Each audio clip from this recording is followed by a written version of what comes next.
आज का जो कुछ एक टॉपिक्स में से एक मोस्ट इंपॉर्टेंट टॉपिक है ल्यूकोवोरिन।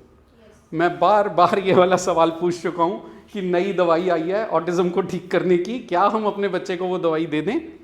तो ये जो सवाल है इसके लिए मुझे ऐसा लगा, क्योंकि ये मेरी फील्ड नहीं थी, डायरेक्टली कोई मेडिसिन फील्ड से मैं नहीं हूँ, तो मुझे इसको पहले खुद को समझना था।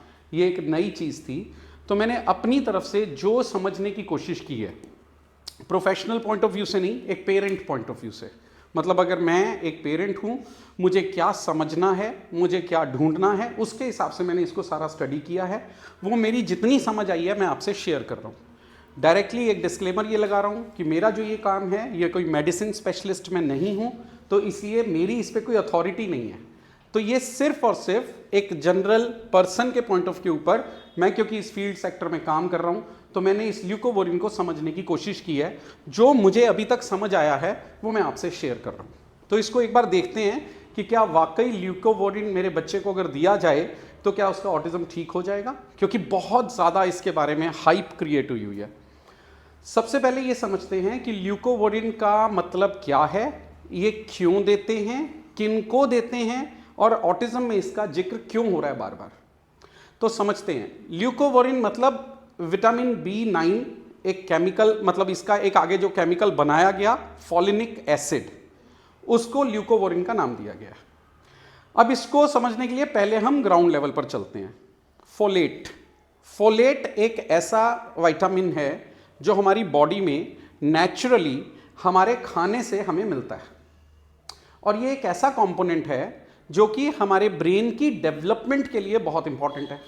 हमारे जितने भी न्यूरोट्रांसमीटर्स हैं, हमारी बोलने की क्षमता है, हमारे कनेक्शंस, वो जो न्यूरॉन्स हैं उनके ऊपर की माइलिन शीथ बनती है, मतलब बहुत, अगर मैं इसको टेक्निकल लैंग्वेज पे जाऊं तो आप इतना समझ लीजिए जस्ट कि ब्रेन की प्रॉपर ग्रोथ के लिए, उसकी प्रॉपर फंक्शनिंग के लिए इसका बहुत ज़्यादा रोल है। सो कई बच्चों में फोलेट की डेफिशिएंसी हो जाती है अगर सही डाइट वगैरह की उनकी अगर कोई कमी रह जाती है तो आपने देखा होगा कि हमारे बच्चों को फॉलिक एसिड करके एक वो सप्लीमेंट दे दिया जाता है, तो वो फॉलेट का ही एक सिंथेटिक वर्जन है। तो फॉलेट नेचुरल हो गया और फॉलिक एसिड सिंथेटिक हो गया, जो हमने लेबोरेटरी में बनाया या केमिकल से बनाया, सप्लीमेंट हो गया। अब फॉलेट की जगह हमने फॉलिक एसिड तो दे दिया, लेकिन कई बच्चों में एक कंडीशन होती है कि ये जो फॉलेट या फॉलिक एसिड जो ब्लड में से निकलकर ब्रेन में जाता है, जिससे कि ब्रेन डेवलप होता है, वो वाला सिस्टम एट फॉल्ट होता है। एट फॉल्ट मतलब वहां ब्रेन में कुछ एक यहां पर रिसेप्टर्स हैं जो इसको पकड़ के ब्लड में से ब्रेन में भेजते हैं। कई बच्चों में वो रिसेप्टर खराब हो जाता है। तो रिसेप्टर को आप कॉमन भाषा में समझें तो एक गेट, कि उस गेट में से हमारे ब्लड में जो फॉलिक एसिड या फिर जो फोलेट है वो उसमें से ब्लड में से निकलकर हमारे ब्रेन तक पहुंचता है। जिन बच्चों में वो रिसेप्टर की प्रॉब्लम आ गई या डिफॉल्ट हो गया, उसमें वो ब्रेन में नहीं जा पाता। तो जब हम ब्लड टेस्ट कराते हैं तो फोलेट पूरा आता है, लेकिन इसके बावजूद ब्रेन में पहुंच नहीं रहा जहां उसको पहुंचना है। तो ऐसे केसेस के लिए एक और प्रोडक्ट बनाया गया जिसे फॉलिनिक एसिड कहा गया, जिसका नाम ल्यूकोवोरिन है। ये एक ऐसा रिफाइंड प्रोडक्ट है जिसको कि गेट की जरूरत नहीं पड़ती और वो सीधा ही ब्रेन में चला जाता है। इसको अगर मेटाफोरिकली सिंपल लैंग्वेज में बताने की कोशिश करूं तो मान लीजिए गेट बंद है, अंदर नहीं घुस पा रहे, तो ये एक ऐसी चीज है जो साइड वाले गेट से अंदर आ जाएगी, या जो गेट के साइड में जो जगह है उससे अंदर आ जाएगी। तो इसको गेट की जरूरत नहीं रही। तो जिन बच्चों में रिसेप्टर यानी कि वो गेट में प्रॉब्लम था, उनको हमने उससे सब्स्टिट्यूट करके फॉलिनिक एसिड दे दिया। अब ऐसे बच्चों में जिनमें कि फोलेट नहीं अंदर जा रहा था, उन बच्चों के अंदर कुछ डेफिशिएंसी देखी गई सिम्टम्स के पॉइंट ऑफ व्यू पे। ऐसे बच्चों की स्पीच में, कम्युनिकेशन में, सोशलाइजेशन में, कॉग्निशन में, बहुत सारी चीज़ों में प्रॉब्लम आनी शुरू हो गई, और उसमें से बहुत सारे सिम्टम्स ऑटिज्म जैसे लगने लग गए। तो जैसे ही उनको वो ल्यूकोवोरिन दिया गया, वो डेफिशिएंसी पूरी हो गई और बच्चे में इंप्रूवमेंट आ गई। अब ये तो हुआ ल्यूकोवोरिन का जो एक प्रोसेस है, फिनोमिना हमने समझने की कोशिश की। लेकिन ये किसको काम करेगा? जिसके रिसेप्टर में फॉल्ट है, उसको बोलते हैं CFD, सेरिब्रल फॉलेट डिसऑर्डर। तो डेफिशिएंसी जो नहीं जा पा रही है, अंदर नहीं जा पा रही, तो उन बच्चों में जिनमें CFD वाली कंडीशन होगी उनमें ल्यूकोवोरिन डेफिनेटली काम करेगा। ये रिसर्च स्टडी है। अब पीछे एक हाइप क्रिएट हो गई कि ये ऑटिज्म का ट्रीटमेंट मिल गया। ल्यूकोवोरिन कोई नई चीज नहीं है, ये पहले भी थी।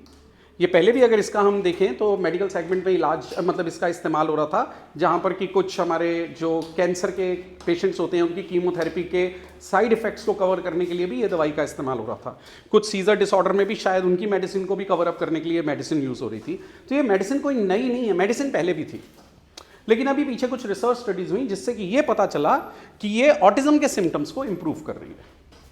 अब क्योंकि इससे हम सब पेरेंट्स को एक होप मिल गई, हमें ये लगा कि ऑटिज्म का ट्रीटमेंट मिल गया, तो इसलिए हमने क्या किया, हमने इस पे एक लहर सी बननी शुरू हो गई। हर एक के दिमाग में एक ही बात आ गई जो कि नेचुरल है, तो उनके दिमाग में आ गया कि क्यों ना फिर ल्यूकोवोरिन देकर हम अपने ऑटिज्म को ठीक करवा लें एक बार। तो यहाँ ये समझना पड़ेगा, जितना मैं समझ पाया हूँ ल्यूकोवोरिन हर केस के लिए एप्लीकेबल नहीं है। अब ये कहाँ से चीज़ें घूमी, क्या हुई, ये आई तो अमेरिका से, ये रिसर्च स्टडी जो आई। अभी मैं लेटेस्ट जब इसको पढ़ने की कोशिश कर रहा था तो मैंने अमेरिकन पीडियाट्रिक जो है, अमेरिकन एकेडमी ऑफ पीडियाट्रिक्स जो सबसे बड़ी अथॉरिटी है वहाँ की इस फील्ड की, ये उसकी वेबसाइट पे मैं गया और मैंने ये स्टडी किया। उनके होम पेज पे आप वेबसाइट खोलो, सीधा यही वाला एक पेज आता है इसमें, जिसमें कि लिखा हुआ है कि एक guidance from American Academy of Pediatrics, use of leucovorin in autistic pediatric patients. यहां नीचे लिखा हुआ है, at this time the American Academy of Pediatrics does not recommend the routine use of leucovorin folinic acid for autistic children. So जहां से ये बात आई वहीं की एक प्रॉपर अथॉरिटी वो ये बोल रही है कि हम इसे रिकमेंड नहीं कर रहे। लेकिन अब हुआ क्या, ये लहर चल पड़ी है। अब हमें इसको समझना पड़ेगा कि एक इन्फॉर्म डिसीजन के तौर पर। अच्छा, फिर इसके अंदर एक और भी पेज है जिसमें उसने ये भी समझाया कि क्यों नहीं है ये चीज, हम क्यों इसको रेकमेंड नहीं कर रहे। तो अगले पेज पे जाइए तो उसमें उन्होंने ये लिखा है कि अब तक जितनी भी स्टडीज हुई हैं ये लेस देन 100 बच्चों के ऊपर टोटल हुई है। मतलब टोटल स्टडीज मिला लो, किसी में 40 बच्चे थे, किसी में 19 थे, किसी में 44 थे, टोटल मिलाकर भी 100 बच्चा नहीं हुआ इतनी स्टडीज में, इतने सालों में। तो वो कह रहे हैं कि इतने से बच्चों के सैंपल के ऊपर हम कोई चीज कैसे जनरलाइज कर सकते हैं। और फिर वो उन्हीं रिसर्च स्टडीज पर उन्हीं की ऑफिशियल वेबसाइट क्वेश्चन कर रही है कि there are questions about some of the study methods as well, यानी कि जिस तरीके से वो स्टडी की गई थी वो भी प्रॉपर सिस्टम प्रोटोकॉल्स को फॉलो करके नहीं की गई। तो वो ये कह रहे हैं कि most of the studies are from the same group of researchers and more demonstration of reproductibility is needed. वो इस पर भी क्वेश्चन उठा रहे हैं कि ये जितनी स्टडीज हो रही है ये एक जैसे लोग ही कर रहे थे, तो जनरलाइज नहीं थी, अलग अलग जगहों पर नहीं थी, मल्टी सेंटर्ड नहीं थी, बड़े पॉपुलेशन पर नहीं थी। आप खुद देखिए ऑल ओवर द वर्ल्ड इतने सालों में स्टडीज हुई और टोटल बच्चे सिर्फ 100 उठाए गए हैं। तो इसमें कोई जनरलाइजेबिलिटी कैसे बन सकती है। अब इसको अगर मैं एक मेटाफोरिकली समझाने की कोशिश करूं तो हमारे यहां इलेक्शन हुआ और एग्जिट पोल होता है। जैसे ही पोल से वोट डालकर आए, बाहर खड़े होकर एक जर्नलिस्ट पूछना आपने किसको वोट दिया, वो कहते हैं मैंने एक्स को वोट दिया। 100 लोग बाहर निकले, उनमें से 70 लोगों ने ये बोला कि हमने फलाने को वोट दिया। क्या अब पक्का उसी की गवर्नमेंट बनने वाली है? नहीं, क्योंकि ये तो छोटा सा सैंपल था, एक ही जगह के एक ही बूथ से पूछा गया था। इलेक्शन गवर्नमेंट तो बनता है ऑल ओवर इंडिया से, तो उसके लिए तो अलग अलग सेंटर्स पे जाकर अलग अलग लोगों से बात करके हजारों लाखों लोगों से वो सर्वे लेना चाहिए, तब उसको बनता है। तब वो आप देखते हैं नेशनल लेवल के ऊपर वो एग्जिट सर्वे आता है, तो वो उसमें से भी कई बार गलत हो जाता है। तो ये तो वो सर्वे है, इसमें डिपेंड करता है हमने कितने लोगों को रिसर्च किया है। तो इस हिसाब से अगर देखा जाए तो ये बहुत लिमिटेड सी रिसर्च है, और अब तो खुद ही अथॉरिटी इसको कह रही है कि हमारे हिसाब से ये रिकमेंडेड नहीं है। अब इसको एक बार समझते हैं कि इसके बावजूद इसके बारे में इतनी पॉजिटिव हाइप क्यों बनी। अगर मैं इस चीज को समझने की कोशिश करूं तो ये जो 100 बच्चों की रिसर्च की गई वो ये कह रहे हैं कि इसमें से ज्यादातर बच्चे पहले से एस्टेब्लिश्ड था कि वो फोलेट डेफिशिएंसी के बच्चे, तो उनमें तो असर आना ही था, तो वो वाला आ गया रिजल्ट। अब वहां पर ये बोल दिया गया कि ये 40 से 70% बच्चों का प्रेवलेंस रेट है। अगर ये 40 से 70% बच्चों का प्रेवलेंस रेट है तो इसका मतलब कि अब तक तो 50-60% की पॉपुलेशन मेरी ऑटिज्म की ठीक हो जानी चाहिए थी ऑल ओवर द वर्ल्ड, तो क्यों नहीं हुई? फिर मैंने इसको फर्दर रिसर्च पढ़ने की कोशिश की कि ये कब से शुरू हुई। तो जो अगर आप इस रिसर्च पे जाएंगे ऑथेंटिक सोर्स के ऊपर तो ये 2009 से शुरू हुई, लेकिन 2018 में ज्यादा हाइप क्रिएट हुई जब इसके ये वाले रिजल्ट बताए गए। फिर 2018 के बाद 2021 की रिसर्च है, 2024 की है, 2025 की भी है, ये सारी मिलाकर भी 100 नहीं हो रहे बच्चे। अब मेरा ये मानना है या मेरा ये पूछना है कि अगर ये 2018 से साबित ही हो गया और आप लोगों ने काम करना शुरू ही कर दिया तो 2018 से तो अब तक 7 साल हो गए, और इसकी मेडिसिन की डोजेज वो जो रिसर्च स्टडीज में लिखते हैं वो 12 हफ्ते की लिखते हैं। 12 हफ्ते मतलब कितना? 3 महीने। तो फिर 2018 से लेकर 2025 तक 7 सालों के अंदर आप 3-3 हफ्ते की ट्रीटमेंट देकर अब तक तो फिर मैक्सिमम पॉपुलेशन ठीक हो जानी चाहिए थी, तो वो नहीं हुई। तो इसका मतलब अभी बहुत बड़े क्वेश्चंस हैं। फिर उसमें ये कहा गया कि अगर चलो नहीं भी हमने किया, हमने नहीं भी वो चीज हमने देखी, हमने ल्यूकोवोरिन देना ही देना है, तो क्या हम दे दें? ये सेफ है? इसके लिए साइंटिफिक फ्रेटर्निटी ये लिख रही है कि कंसिडरेबली अभी तक जो इसका हमने पता है ल्यूकोवोरिन के कोई बहुत बड़े बड़े साइड इफेक्ट्स नहीं हैं, लेकिन हमारे पास अभी ये स्टडी नहीं है कि जिसको इसकी जरूरत नहीं है उसको अगर हम देते हैं तो उसके लॉन्ग टर्म अगर देते हैं तो उसके क्या इफेक्ट होंगे, वो स्टडी हमारे पास नहीं है। सो इसका मतलब वो साफ ये कह रहे हैं कि हमारे पास ऐसा कोई रिसर्च स्टडी नहीं है जो कि ये साबित करे कि ल्यूकोवोरिन जो है वो ऑटिज्म का ट्रीटमेंट है। लेकिन एक चीज ये समझिए, जिसको चाहे वो 1 बच्चा हो, चाहे 2 बच्चे हो, चाहे 5 हो, चाहे 10 हो, चाहे 20 हो, अगर उनको CFD है तो उनको तो असर करेगा ना। तो इसके लिए क्या करना होगा? एक टेस्ट जिसे हम फ्रैट टेस्ट बोलते हैं, folate receptor antibodies test. FRAT test करवा लिया, अगर उस फ्रैट टेस्ट में अगर मेरे बच्चे की वो एंटीबॉडीज नजर आ रही हैं तो इसका मतलब कि उसको ल्यूकोवोरिन से फायदा होगा। अब दिक्कत ये आता है कि ये फ्रैट टेस्ट कहां से कराएं, क्योंकि सब चीजें एक दूसरे के साथ जुड़ी हुई हैं। तो मैं एक पेरेंट की तरह से सारी चीजें ढूंढता जा रहा था कि अच्छा अब क्या, अब क्या, अब क्या। तो मेरे ख्याल में आया कि ठीक है मेरा बच्चा है, मुझे फ्रैट टेस्ट कराना है, अब क्या करवाऊं। फिर मैंने उसको पढ़ने की कोशिश की। अमेरिकन एक कंपनी ने फ्रैट नाम से एक टेस्ट को पेटेंट करवा रखा है, यानी कि वो वही करेगी अमेरिका से, दूसरा कोई कर नहीं सकता। फिर मैंने और स्टडी करने की कोशिश की, अपने कुछ डॉक्टर्स जो मेरे मेंटोर्स हैं या जो इस फील्ड के कुछ स्पेशलिस्ट हैं उनसे 2-4 लोगों से बात करने की कोशिश की, तो वो कहने लगे कि यहाँ इंडिया में भी, अब हैदराबाद में कोई कंपनी है वो इसको टेस्ट को कर रही है। और मुझे ये भी सुनने में आया कि उस हैदराबाद वाली कंपनी ने ऑल ओवर इंडिया अपने कुछ कलेक्शन यूनिट भी बना लिए हैं, क्योंकि अब हाइप है तो अब तो सब कुछ हो जाएगा। तो ठीक है, अगर हो भी रहा है तब भी अच्छी बात है ना कि चलो हो रहा है। उसके अब कहाँ से वो फ्रैट वहीं वो वाला ही टेस्ट कर रहे हैं कि दूसरा कह रहे हैं, उसकी क्या क्रेडिटेबिलिटी है, अभी मैं उस तक नहीं जा पाया, उसमें मैं कमेंट्स नहीं करूँगा, ऐसे पता करना भी मुश्किल होगा। लेकिन अभी तक मैंने जो सुना है वो ये है कि आसपास भी जो हैं उन्होंने अलग अलग जगहों के ऊपर सेंटर्स बना दिए हैं, कुछ लेबॉर्ट्रीज के साथ टाई अप कर लिया है और वो ब्लड सैंपल्स लेते हैं और उसका टेस्ट करके दे देते हैं। फिर मुझे था कितने का टेस्ट चाहिए, तो कितने के टेस्ट में मुझे किसी ने ये बताया कि ये 6,000 रुपये का टेस्ट है, किसी ने बताया कि कोई इसके 8-10 हज़ार ले रहा है, कुछ ले रहा है, मतलब अब कितना ले रहा है ये इसका पता नहीं है, लेकिन मोटे तौर के ऊपर ये इस लेवल की कोई टेस्ट की कॉस्ट है।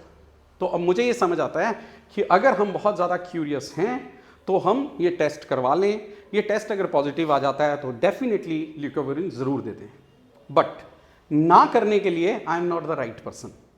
आप ये दवाई मत दीजिए ऐसा कहने की मेरे पास अथॉरिटी नहीं है, क्योंकि मैं मेडिसिन स्पेशलिस्ट नहीं हूं ना।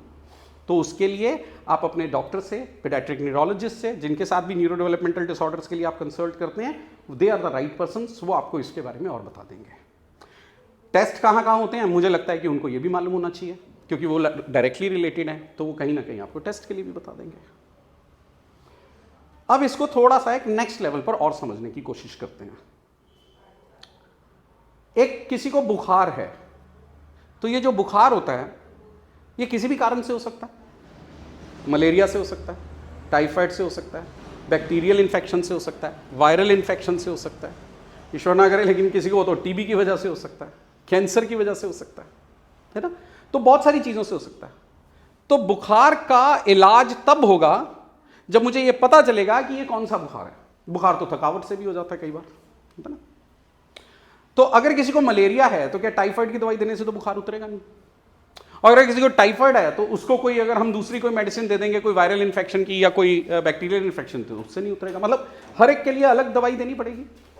तो इसके लिए क्या करना पड़ेगा, पहले मुझे समझना पड़ेगा कि ये बुखार किसकी वजह से है। तो जो मेरे ऑटिस्टिक सिम्टम्स हैं, वो सिम्टम्स अगर तो फोलेट डेफिशिएंसी की वजह से हैं तो ये वाली दवाई देते ही डेफिनेटली फर्क मिल जाएगा।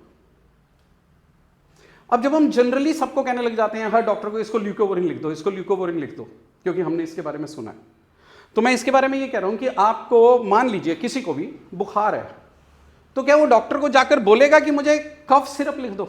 आपने कभी बोला किसी डॉक्टर को मुझे मतलब इस समय बुखार है, तो क्या मैं डॉक्टर को जाकर बोलूंगा कि डॉक्टर साहब मेरे को ना कफ सिरप लिख दो? ऐसा तो नहीं बोलेंगे ना। कफ सिरप कब बोला जाएगा? जब उसको खांसी हो। यह हो सकता है कि बुखार के साथ खांसी हो। तो जब बुखार के साथ खांसी भी हो तो डॉक्टर से अगर मैं कफ सिरप लिखवा दूंगा तो क्या ठीक होगा? कफ सिरप से क्या ठीक होगा? कफ ठीक होगा ना, खांसी ठीक होगी ना, बुखार तो नहीं ठीक हो जाएगा। लेकिन जैसे ही कफ सिरप दूंगा, जैसे ही उसकी खांसी कम होगी, मुझे लगेगा कि अब ठीक हो गया हूं, क्योंकि बहुत ज्यादा लग रहा था ना उस समय। तो इसी तरीके से मेरे बच्चे को जो ऑटिज्म स्पेक्ट्रम डिसऑर्डर के साथ में फॉलेट डेफिशिएंसी है, कोमॉर्बिडिटी है, या खाली फॉलेट डेफिशिएंसी की वजह से ऑटिज्म सिंड्रोम है, ये तो चीजें करने के बाद ही पता चलेंगी। लेकिन ये पक्का है कि अगर वो डेफिशिएंसी है और अगर वो वाली दवाई दी जाती है तो फिर वो बच्चे में ठीक हो जाएगा। तो यहां तक मैं आपको समझाने की कोशिश कर रहा हूं कि इसका हां या ना जवाब देने के लिए मैं पर्सन नहीं हूं, लेकिन आपसे यह डिस्कस करने के लिए मैंने कोशिश की है कि ल्यूकोवोरिन काम कर सकती है अगर बच्चे को CFD है तो, और CFD का आप टेस्ट करा लीजिए। और इसके अलावा अगर आपको कुछ पूछना है तो अपने डॉक्टर से इसके बारे में कंसल्ट कीजिए। यहां तक क्लैरिटी है ल्यूकोवोरिन का, फोलेट का, फॉलिक एसिड का, ये समझ आ गया यहां तक? सो यहां तक मुझे लग रहा है कि ल्यूकोवोरिन को मैं इतना ही समझ पाया हूं। कई बार ऐसा भी लगता है कि कुछ ना हाइप क्रिएट होती है अलग अलग समय में। एक टाइम पे आया था HBOT करा लो ऑटिज्म ठीक हो जाएगा, फिर एक लहर आई स्टेम सेल करा लो ऑटिज्म ठीक हो जाएगा, फिर एक और लहर आई GFCF करा लो ऑटिज्म ठीक हो जाएगा। सो अभी एक लहर चल रही है ल्यूकोवोरिन दे दो ऑटिज्म ठीक हो जाएगा। जहां तक तो हम साइंटिफिकली प्रोफेशनल्स जितने भी फील्ड में हैं, जो इस चीज़ के स्पेशलिस्ट हैं, अगर तो वो हमें साइंटिफिक तरीके से ये चीज़ें समझाते हैं तो मैं उसके साथ एग्री कर रहा हूं। लेकिन अगर इसकी हाइप क्रिएट की जा रही है तो मैं ये मानता हूं कि हमारी इमोशनल और फाइनेंशियल एक्सप्लॉयटेशन की जा रही है। फॉल्स होप जब मिल जाती है ना, आपकी जगह मैं भी होऊंगा ना, तो इतना पढ़ने के बाद भी मैं बोलूंगा डॉक्टर से कि डॉक्टर साहब ल्यूकोवोरिन दे दें कुछ दिनों के लिए। दे देंगे हम लोग। एज अ पेरेंट मैं सब कुछ जानते हुए भी उनको बोलूंगा कि अगर दे सकते हो तो दे दो जी, क्योंकि मुझे ऐसे एक उम्मीद आ जाती है कि क्या पता मेरे बच्चे को फर्क पड़ जाए। सो ये एक बहुत नेचुरल है। मैं ये चाहता हूं कि पेरेंट्स खुद अपने आप को एजुकेट करें और चीज़ों को समझें और फिर अपने फैसले लें। इसमें दिक्कत क्या है? बट एक ट्रैप में ना फंस जाएं। एक वो झूठी तसल्ली, मतलब ठीक है तसल्ली मिलती है, अच्छा लगता है, लेकिन जब अगर आपको ये लगे कि ये तो एक तरह का ट्रैप बन रहा है या ये मेरी एक्सप्लॉयटेशन की तरफ मेरे को ले जाया जा रहा है, तो आपको थोड़ा अलर्ट होने की जरूरत है। फिर इसके बाद मुझे एक प्रोफेशनल पॉइंट ऑफ व्यू से ये देखना पड़ता है कि मैंने ये इसको क्रिटिसाइज तो कर दिया एक एंगल से, तो क्या इसका मतलब ये रिसर्चेज नहीं होनी चाहिए थी? जरूर होनी चाहिए थी। रिसर्चेज नहीं होंगी तो मुझे कैसे पता चलेगा कि क्या चीज काम कर रही है और क्या नहीं कर रही है? साइंस हमेशा इसी तरीके से चलती है। वो एक हाइपोथेसिस क्रिएट करती है, फिर उसके हिसाब से रिसर्च जारी होती है, फिर उसके रिजल्ट से ये देखा जाता है कि वो काम कर रहा है कि नहीं कर रहा। बस इस दौरान एक्सप्लॉयटेशन नहीं होनी चाहिए। बस स्टेम सेल बहुत अच्छा, एक प्रॉमिसिंग, एक वो निकल कर आया एक तरीके का प्रोसेस, लेकिन जब पता चल गया कि ये ऑटिज्म के लिए एविडेंस बेस्ड नहीं है तो उसको बस करो ना। आप बाकी चीजों के लिए रिसर्च कर रहे हो, करते रहो। लेकिन वो एक बार ऐसे ही एक स्टडी आई और उसकी वजह से वो ऑटिज्म के लिए स्टेम सेल करो, स्टेम सेल करो, स्टेम सेल करो। आप जरूर करवाइए, लेकिन इसमें एक चीज होती है जिसे हम बोलते हैं इन्फॉर्म्ड डिसीजन। रिसर्चेस चल रही हैं, मैं अपने बच्चे को उसका पार्ट बनाना चाहता हूं, ये मेरी कंसेंट है, तो इसमें कोई हार्म नहीं है। सब चीजों को समझते हुए, उसके लॉजिक्स को भी रियलाइज करते हुए, अपने सारे सवाल जवाब पूछते हुए आप अपना डिसीजन ले रहे हैं तो जरूर करवाइए। अभी तक मुझे एक ही चीज समझ आई है कि जो एविडेंस बेस्ड प्रैक्टिस है, जिसे हम थेरेपीज बोल रहे हैं, गारंटी तो हम उसमें भी नहीं दे रहे, लेकिन उसमें कुछ पर्सन को, बच्चे को इंडिपेंडेंट बनाने के लिए, कुछ करने के लिए क्लैरिटी, ट्रांसपेरेंसी के साथ काम तो कर रहे हैं। तो आपका इन्फॉर्म्ड डिसीजन आपको जो जो कहता है आप करते रहिए, हम मना नहीं कर रहे, लेकिन जो एविडेंस बेस्ड प्रैक्टिस जो अभी तक जितनी इस्टेब्लिश्ड है, कम से कम वो साथ साथ चलती रहे। ये ना हो कि मैं उसके फिर उसके और फिर उसके और फिर उस प्रोसेस के पीछे पड़ा रहूं और ये मेन प्रोसेस छोड़ दूं। मैंने बहुत बार कहा है कि हम जो भी करना चाहें जरूर करें, जहां आपकी अफोर्डेबिलिटी हो, जहां आपकी समझ हो, अपने इन्फॉर्म्ड डिसीजन लेते हुए आप जो भी करना चाहें करते रहें, बट पैरेलली थेरेपी को चलाते रहें।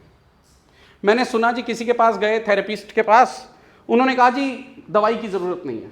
मैंने कहा who are the therapist to say this की दवाई की जरूरत नहीं है। किसी ने कहा हम फलाने डॉक्टर के पास गए थे, उसने दवाई लिख दिया है, उसने कहा थेरेपी की अभी जरूरत नहीं है।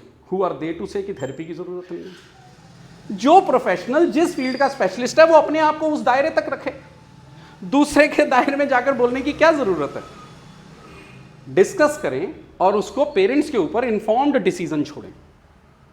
मैं कभी ये नहीं कहूंगा कि आप कोई दवाई मत दीजिए, मैं दवाई का स्पेशलिस्ट ही नहीं हूं। और फिर अलग अलग कंडीशंस में कई बार कुछ दवाइयां काम करती हैं, क्यों नहीं करती हैं, बट मैं ये कहता हूं कि उसके लिए जो स्पेशलिस्ट हैं उनका ओपिनियन लीजिए। मैंने हमेशा कहा है डेवलपमेंटल पेडिट्रिशियन से मिलिए, मैंने हमेशा कहा है कि आप चाइल्ड साइकेट्रिस्ट से मिलिए, मैंने हमेशा कहा है कि आप एक पेडियाट्रिक न्यूरोलॉजिस्ट से मिलिए। जो जो इस फील्ड का स्पेशलिस्ट है हर एक से बात कीजिए और फिर इन्फॉर्म्ड डिसीजन लीजिए।